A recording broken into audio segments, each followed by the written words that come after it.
Number 2, today we are going to start talking about tenses in English, and we are going to start with the simple past, and we will have a chance to compare the simple past with the past perfect. So this is lecture 2, the simple past tense and the past perfect tense. Any tense in English should have a form. A form is just like a formula that we always refer to so that we know that our sentences are correct. So in the case of the simple past, we have to start with the subject first, then we have verb, but this verb should be conjugated into the past, then we have the rest of the sentence. So in an example like Sally wrote the homework yesterday, we have Sally the subject, then the verb, that is verb 2, and the homework yesterday, the rest of the sentence. So what we have in the form of this tense, we have subject, we have verb, and this is verb 2. Then the rest of the sentence could be an object or a complement. Concerning the verbs, verbs in English could either be regular verbs or irregular verbs. We need to understand what does that mean, so that any sentence we need to write, we should make sure that it is really written in the simple past. Regular and irregular verbs. Regular verbs in English conjugate to the past tense by adding either ed or ied or only d. Example for the first case where we have ed, verb like work becomes worked. So we only add the suffix ed. Sometimes the verb ends in y, and in this case we not only add the ed, but it is ied. So the verb would become in the past studied. The third case, when only one letter sound is added. Example like this, live, lived. Other example could include phone, which becomes, for example, phoned. And we have only added just one letter, that is D. So this is in case where we have regular verbs. It is easy just to add either ed, ied, or just D. Now in the other case where we have irregular verbs, those verbs are not easy to just write ed or ied or just D. We need to remember those verbs. We have to know them by heart, because in fact they have different forms and they are conjugated in different ways. So they conjugate in different ways and we have to learn them by heart. They are not easy. There is no rule that you can add ed or ied at the end of those irregular verbs. A famous example of those verbs is verb like break. Look, the past form of the break is not braked. It is wrong to say braked. This is not acceptable because this is not a regular verb. It is basically an irregular verb where we need to know by heart the past form of this verb. Similarly, verb like take, the past form is took, and buy, the past form is bought, go, the past form of went. So it is not acceptable to say, okay, the verb is go, and to add the past I say goat. This is not acceptable. This is not English. So this verb is basically irregular verb. So we need to know those verbs before we start writing our sentences in the past. So regular verbs, irregular verb, each one of them has a way or a form to conjugate the verb, either adding ed or ied, d, etc. Or in case where we have irregular verbs, we need really to know by heart those conjugations. Now the case where we have verbs ending in the y, we need to be careful about this, because though some verbs really end in y, we can either change them into the past by adding ied or only ed. But how can we know this? It exactly depends on the letter preceding the y. So for verbs ending in a consonant plus y, change the y to I and add ed. What does that mean? So let's consider the first case. We have the letter y preceded by a consonant. So look at the verb that we are having here, try. It becomes tried. Look at the verb. So we have this Y, and the letter before is not a vowel, it is a consonant. Only in this case we change Y into I, then we add ed. So if the letter preceding Y is a consonant, we change the Y into I, then we add ed. Now look at the other cases where we have verbs like play. The last letter is Y again, but the letter before is a vowel. It is not a consonant. So in this case we cannot say played. This is not acceptable because we have a vowel here. It is not a consonant. So to change this into the past, you only add ed. Played. And that's why played. So we look at the last sound or the last letter preceded by a vowel. Okay, we just add ed.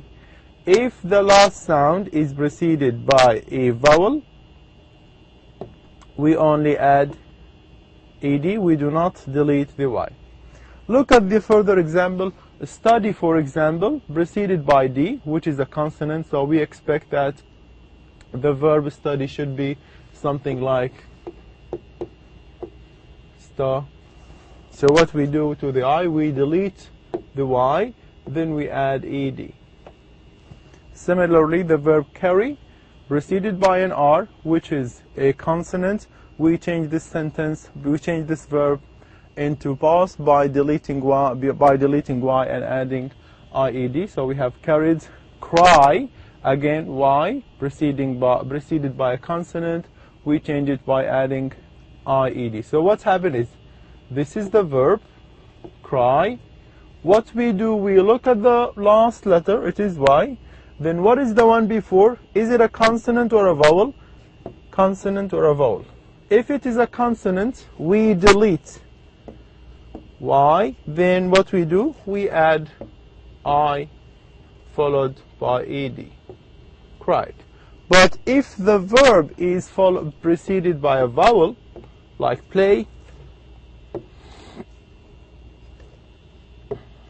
so we have the letter Y, but it is preceded by a vowel sound. In this case, to make this verb into the past, you just add ed. You do not delete the Y. So this is simply the case where we have verbs ending in Y. Now we have an exception for verbs. So we said that verbs are either regular or irregular. If they are regular, we know a way of changing them or conjugating them. And if they are irregular, we need to know those forms by heart. And if they end in Y, also we need to consider whether they are preceded by a vowel or preceded by a consonant. We have an exception, which is verb to be. Verb to be has its own specific way of conjugating it into the past, and those are all the forms expected when you want to conjugate the verb to be into the past. So I would say, I was, you were, he was, she was, it was, we were, you were, and they were. So this has nothing to do with whether the verb is regular or irregular. Verb to be has its own specific conjugated forms. Now let's move to the explanation of when and how to use the simple past. Usage. Use number one is we use the simple past when we want to talk about completed actions in the past. So the action has already been finished, it has occurred and completed in the past. Those are some examples. Last year I traveled to Syria, Sally washed the dishes. So we have two verbs, or basically two actions. This line or this diagram shows how to understand any tense in English. That if you have any tense, for example, anything that we are doing right now will occur in the present. Anything that we do before the present will be past. So this area for verbs that happened in the past, and anything that we do after the present would simply be the future. So now we are in the present. After the present would be future, and everything before the present would be past. So we would expect that all the verbs that we talk about in the simple past to be before the present rather than after the present or in the present. So if I'm talking about the first sentence, last year I traveled to Syria. Look at this verb. This verb happened and finished in the past. It is completed. It will not occur again. We do not know whether it will occur again, but what we know is that it has happened and it has finished. It has completed. Somebody or I or somebody else went to Syria or traveled to Syria last year. So the action happened at one point in the past, probably here or there. We do not actually know, but the action, what we know is that it happened in the past. Sally washed the dishes. Similarly, we have the verb wash. It is conjugated by adding ed, and again the verb happened and finished in the past. So the verbs are completed in the past. The other use is when we have a series of completed actions. So this is usually used when we want to talk about actions that happened chronologically, actions that happened according to the time of their occurrence. We mentioned them in the past one by one. So the example that we have here, I finished work at 3 o'clock, went home and had a shower.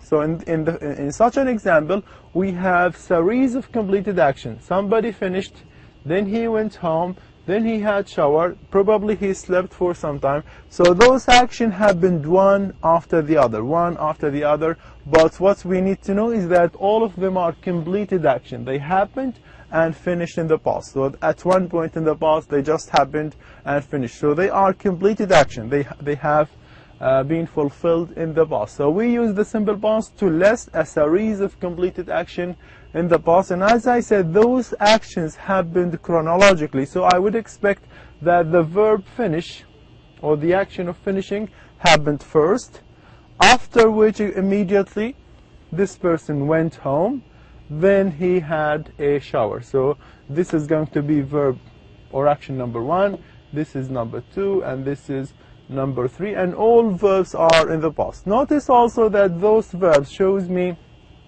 the difference in conjugation, because the first verb has an ed, the other one is basically the verb go. We cannot say good, as you remember, because this is an irregular verb, so we need to know by heart what conjugation does this verb have. So the basic verb is go, or main verb. Then we have the verb we have the verb went, while the other verb have is also irregular verb. That is verb 1, and verb 2 would be had. So had, went, and finished, both of them or all of them are verbs that happened and finished in the past. So we use the past, the simple past, to express ideas or actions or series of actions that really happened and finished, but those actions happened chronologically, happened one after another in accordance to the time they occur. The word chronologically from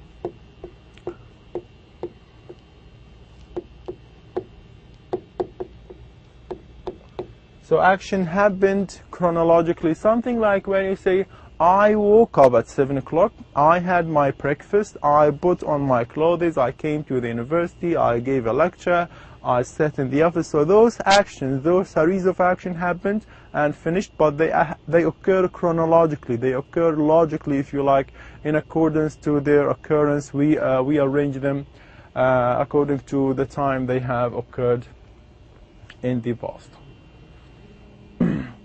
The other use of the simple past is when we talk about habits that happened and finished in the past. The simple past can be used to describe a habit which stopped in the past, which we are no longer doing right now.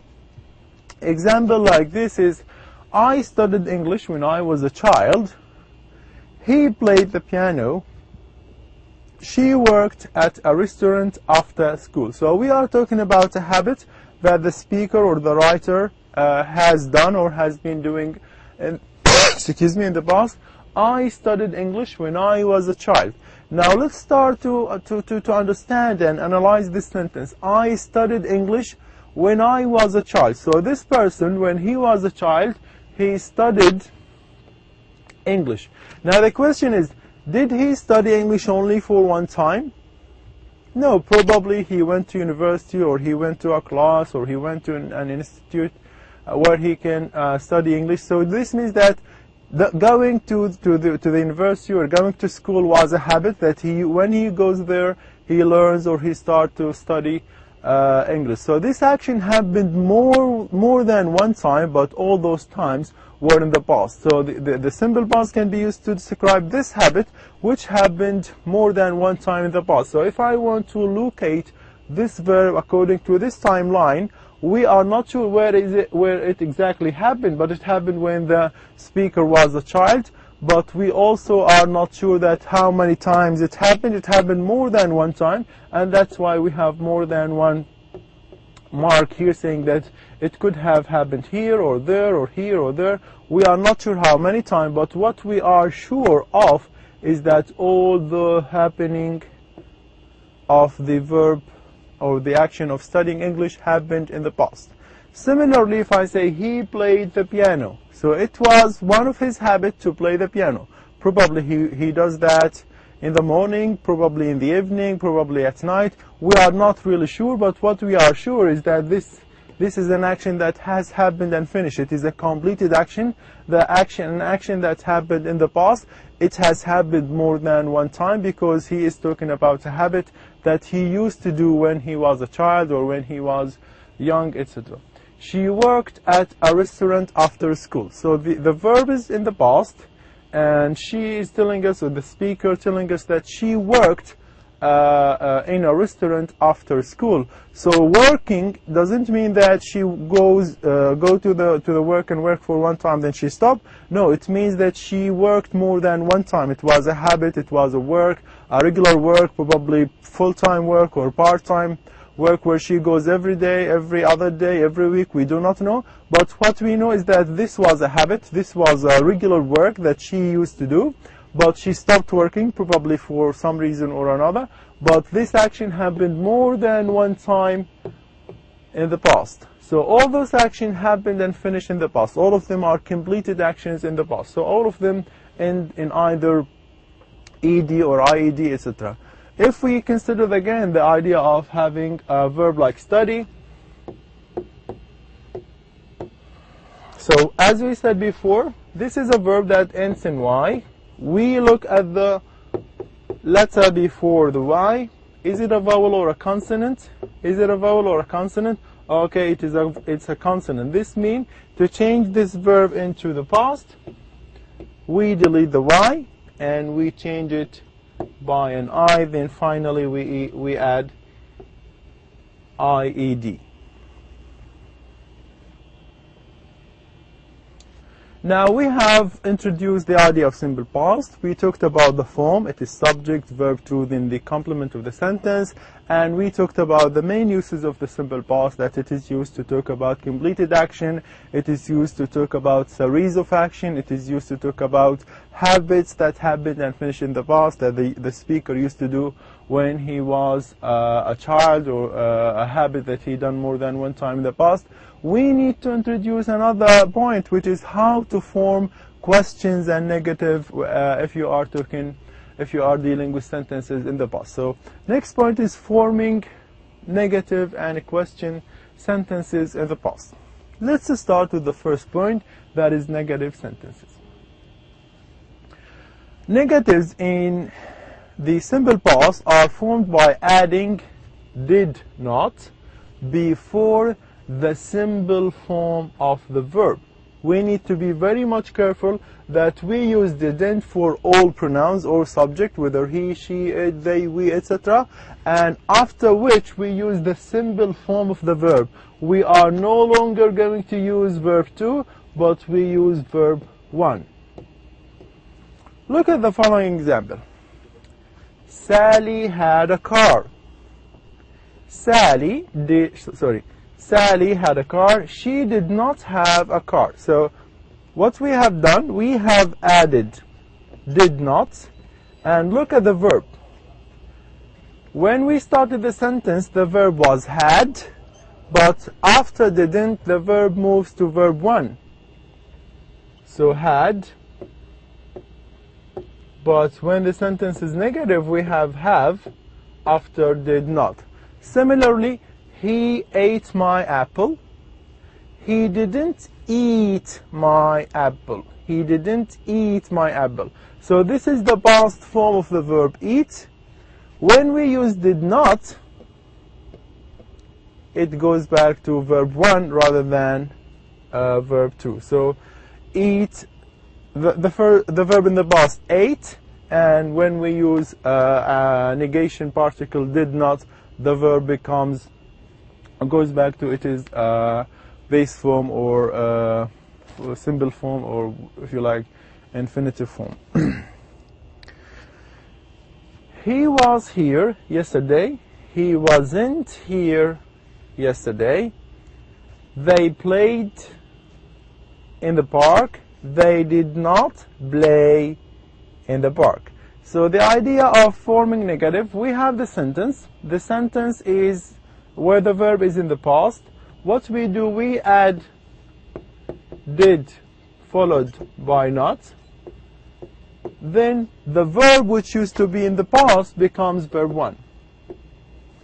So Sally ate my apple, or he ate my apple. He didn't eat my apple. So ate, which is verb 2, becomes eat.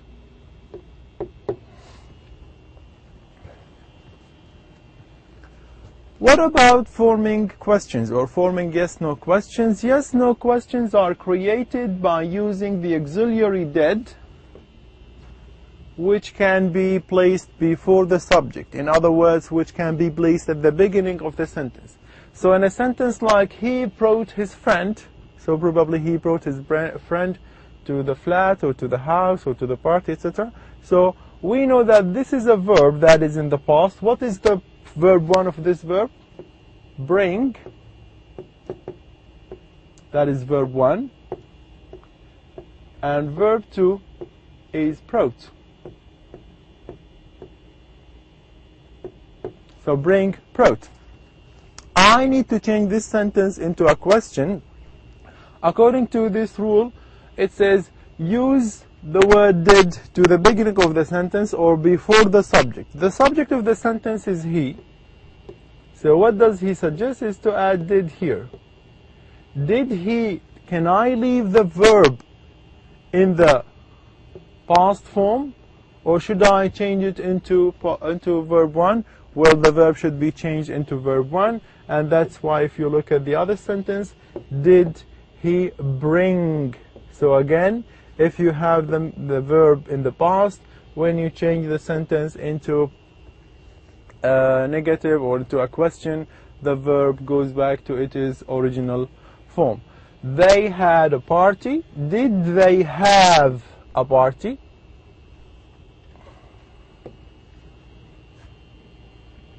So had has become have when it is in the negative. Let's have another example.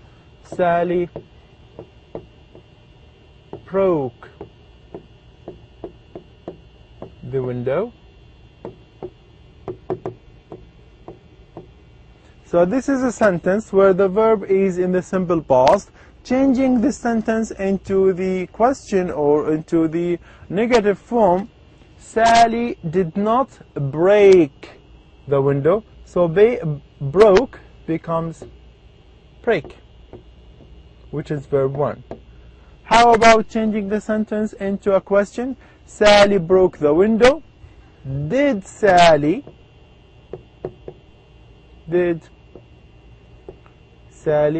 What about the verb? Does it stay as it is? No, the verb becomes verb 1.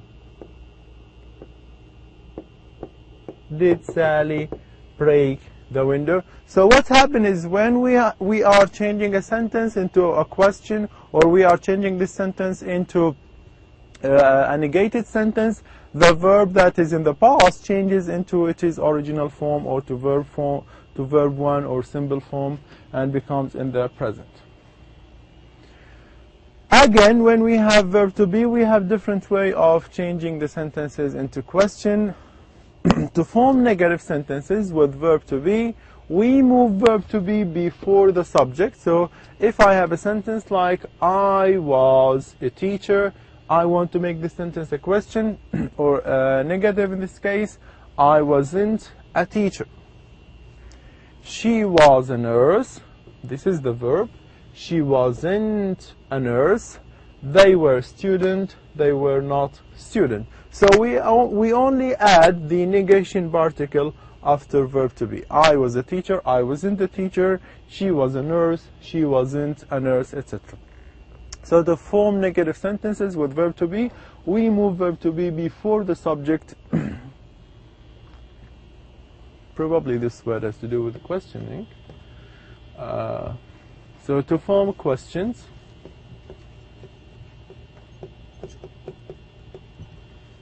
sentences with verb to be, we move verb to be before the subject. Let's take this example. They were student. This is verb to be. And according to this rule, move verb to be to the beginning of the sentence. Were they students? Yes, they were, or no, they were not. She was a nurse. What we do, we place or we move verb to be to the beginning of the sentence. She was a nurse. Was she a nurse? Was she a nurse?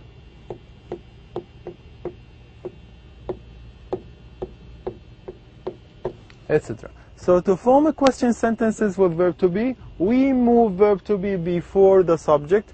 I was a teacher. Was he a teacher? Were you a teacher? Etc. So what we do is just to take the verb to be, place it at the beginning of the sentence or immediately before the subject, and the sentence automatically becomes a question sentence. And if we want to make the same sentences negative, we just add the negation particle not immediately after verb to be. I was not a teacher. She was not a nurse. They were not students. Now, it is always a habit of when we introduce tenses, we need to compare them with other tenses so that we understand why we should use this particular tense rather than the other tense, and why this tense is made like this or like that. So this is the idea behind having the past perfect and the past tense compared together.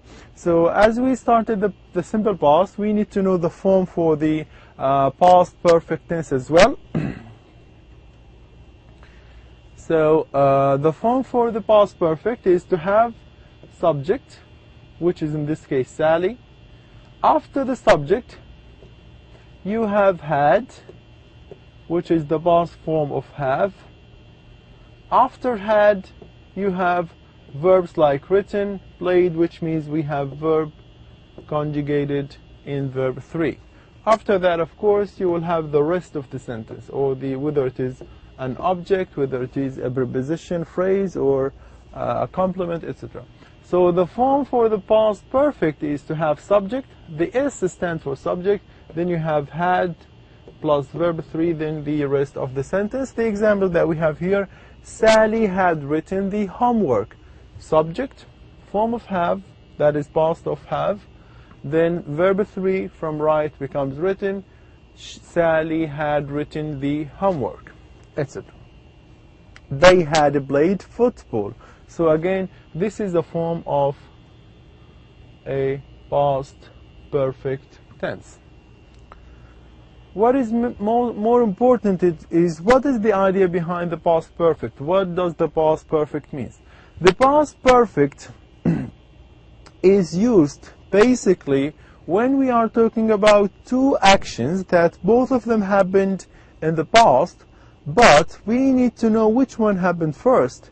So The past perfect is used to tell me which one happened before the other. The one that happened before, the one that is further from the present, is the one that is in the simple, in the present, in the past perfect.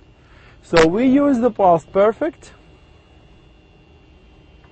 to talk about actions which happened before another action in the... Do those actions happen in the present? Look, simple past, past perfect. So both of them in what area? They all in the area of the simple past. What does that mean? Let's take an example. We use the past perfect to talk about action which happened before another action. So this means that we have one action and another action. Both of them happened in the past. Sally had repaired her car before she went to work. So we have two actions. Let's draw this on the timeline. So we said anything that is here is present, and after the present is the future, while anything that is before the present is the past. So we have two actions, had repaired and she went. We need to know which one happened first. The one that happened first, the older, the one that happened a long time before went, probably, or just before went, is the one that is in the past perfect. So we would expect that had repaired would be here.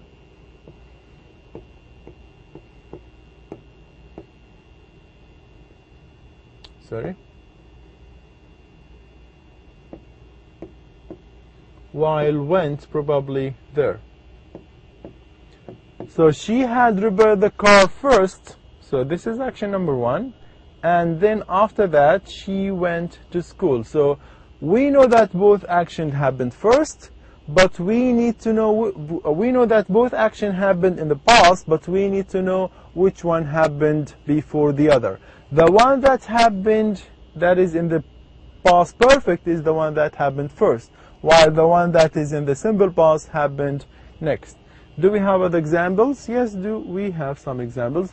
Before I watched TV, I had finished my homework. Now sometimes the use of those words like before, when, while, etc., they can help me to realize which action happened first, but sometimes we do not have words like those. So before I watched TV, I had finished my work. So if we ask the question, did he watch the TV first or he finished his work first? To answer this question is very simple, because the verb that happened in the past perfect happened first, while the verb that happened in the simple past happened second. So if we have the timeline again, and this is where we have all the action happens in the past, we have what we are talking about, two actions. One talks about watching and the other about finishing. Which one happened first? The one that happened first is the verb that he has finished, that he had finished work, while the one that's in the simple past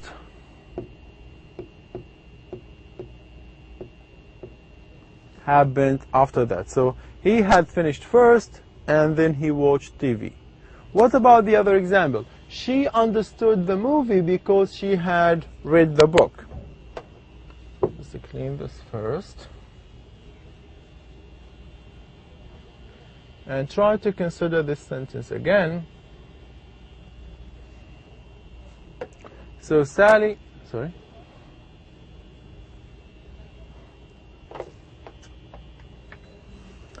had repaired her car before she went to work. So we are talking about the following example. She understood the movie because she had read the book. So the same idea, that is the timeline. This area is about the past. What we have is two actions. One talks about she understood the movie, and another talks about her reading of the book. We need to understand which one happened first. Did she read the book first, or did she understand the movie first? We said that if the verb is in the past perfect, it means it happened first. So this means that she had read the book happened first, while the other action, which is understanding the movie, happened second.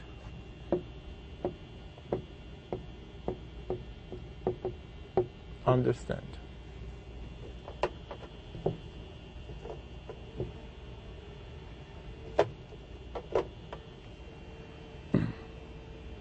Sorry.